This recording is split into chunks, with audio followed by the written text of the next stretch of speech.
waktu. Kerjakanlah saum sebulan, bayarlah zakat harta benda dengan hati yang tulus, dan taatilah orang yang memerintah urusan kalian. Niscaya Tuhan akan memasukkan kalian ke dalam surga. Riwayat Hakim melalui Abu Umamah. Penjelasan. Dalam penjelasan yang lalu disebutkan bahwa bertakwa itu mempunyai pengertian yang sangat mujmal. Kemudian dalam hadis ini disebutkan beberapa hal pokok yang merupakan realisasi bertakwa kepada Allah, yaitu mengerjakan sholat 5 waktu, mengerjakan saum di bulan Ramadan, menunaikan zakat dengan hati yang tulus, ikhlas, dan menaati perintah. Barang siapa yang mengerjakan hal-hal tersebut, niscaya akan dimasukkan Allah ke dalam surganya. Dah. Realisasi apa? Realisasi takwa. Iya, apa? Isinya apa? Isinya bertakwalah kalian kepada Allah dengan mengisi saum dan membayar zakat. Ya, Salat 5 waktu juga. Lanjut. Imbalan bagi orang yang Aniaya. Takutlah kalian terhadap doa orang yang teraniaya, karena sesungguhnya doa orang yang teraniaya itu dibawa di atas awan. Lalu Allah berfirman, demi kemuliaan dan keagunganku, aku benar-benar akan menolongmu sekalipun dalam beberapa waktu lagi. Riwayat Tabrani melalui Huzaimah ibnu Sabit. Penjelasan. Dalam hadis yang lalu disebutkan bahwa tiada sesuatu pun yang menghalangi doa orang yang teraniaya itu untuk sampai kepada Allah. Selanjutnya dalam hadis ini dijelaskan bahwa doa orang yang teraniaya dibawa naik oleh awan. Kemudian Allah berfirman kepadanya, demi kemuliaan dan keagunganku, aku benar-benar akan menolongmu sekalipun dalam beberapa waktu lagi. Atau dengan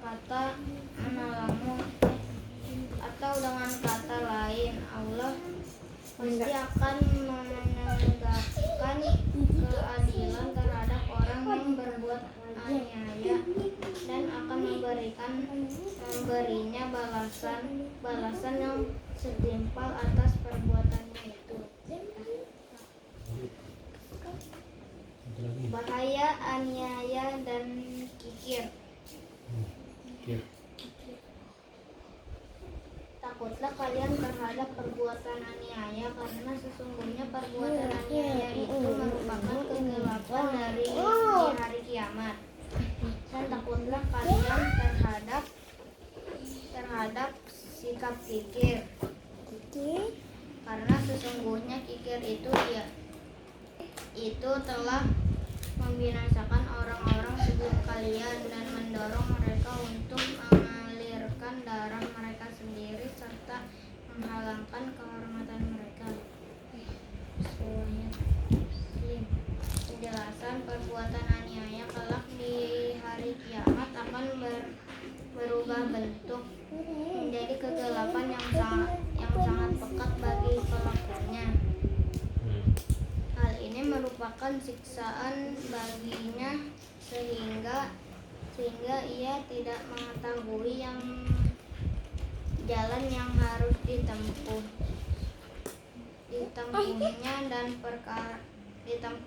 dan perkaranya berakhir di neraka untuk menerima pembalasan perbuatan aniayanya itu. Kikir merupakan sikap yang tercela dan berakibat buruk bagi pelakunya. Sudah beberapa banyak orang dari kalangan umat-umat terdahulu binasa karena kekikirannya. Sebagai contoh ialah Qarun yang hidup semasa Nabi Musa AS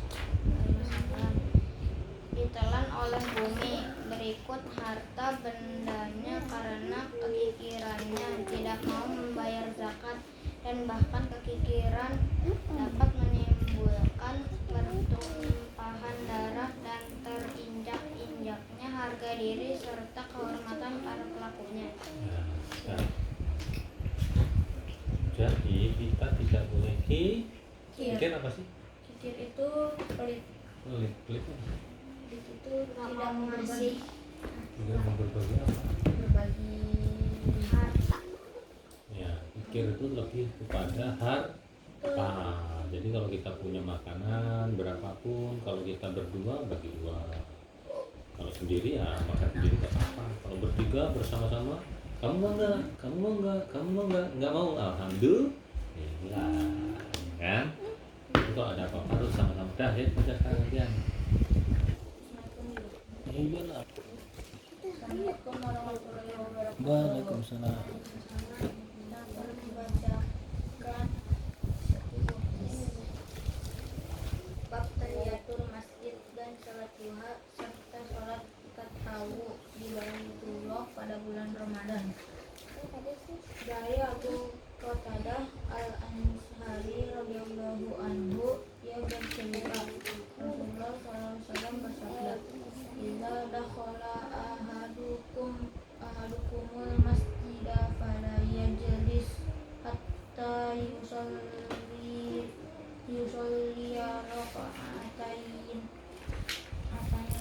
Jika salah seorang di antara kalian masuk masjid, maka janganlah ia duduk sehingga ia mengerjakan sholat 2 rakaat. Dari Abu Hurairah radhiyallahu anhu, ia bercerita, Kasihku pernah berwasiat 3 perkara kepadaku yang tidak aku tinggalkan sehingga aku mati, yaitu puasa 3 hari setiap bulan, sholat duha, dan tidur setelah mengerjakan sholat witir. Dari Ibnu Umar radhiyallahu anhuma, ia bercerita Rasulullah SAW bersabda, kerjakanlah sebagian sholat sunnah kalian di rumah kalian, dan janganlah kalian menjadikan rumah kalian sebagai kuburan. Dari Abu Hurairah radhiyallahu anhu bahwa Nabi SAW pernah bersabda, yang artinya, jika bulan Ramadan datang, maka pintu-pintu langit dibuka, sedangkan pintu-pintu neraka jahanam ditutup, dan setan pun dibelenggu. Enggak. Tuh, jelas kan? Kalau kita masuk ke masjid, jangan buru-buru duduk, apalagi ngobrol, apalagi main, ya kan? Apa? Sholat 2 rakaat. Ida ahadukun, ya kan? Fasholli raka'ataini, ya kan? Itu berlaku untuk semua orang, bukan hanya orang tua, anak-anak juga sama, ibu-ibu sama, ya. Jadi kalau sudah tahu begini, dilaksanakan. Jadi belajar itu dari sedikit, ya, belajar dari sedikit, dari waktu kecil sudah tahu, terus diamalkan, tak kalau sudah jadi kebiasaan enak. Kalau sudah jadi kebiasaan enak, ya. Kalau masih satu enggak, ya banyak enggaknya gitu. Biasanya kalau subuh Sholat tatawuf itu ada sebelum zuhur, setelah zuhur, sebelum asar, sebelum maghrib, setelah maghrib, sebelum isya, setelah isya, sebelum subuh tuh. Jadi jangan pilih-pilih waktu. Kalau bisa kerjakan menjadi amalan yang baik. Kalau milih kita kalau makan aja pengen yang baik-baik kan, makan sama